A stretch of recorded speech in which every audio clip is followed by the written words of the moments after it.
এখানে ব্রহ্মময়ী পায়তনের সব শিব নেই, গলায় মুদ্রমালাও নেই। এই মূর্তির সম্পূর্ণ নিম কাঠের তৈরি।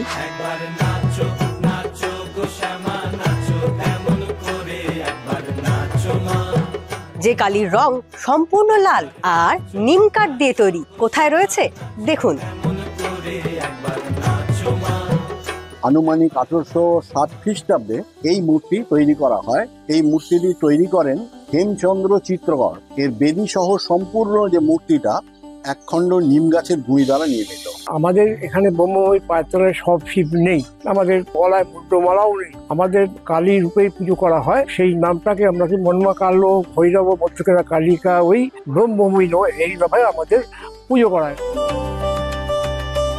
পূর্বপুরুষ ছিলেন বনমালী ভট্টাচার্য। তার যে ভ্রাতুষ্পুত্র ঈশ্বরচন্দ্র ভট্টাচার্য, তার এক পুত্র ছিল কালীকমল। তিনি ছিলেন তন্ত্রসিদ্ধ পুরুষ। আনুমানিক 1857 খ্রিস্টাব্দে উনি স্বপ্নে এই মূর্তির দর্শন লাভ করেন।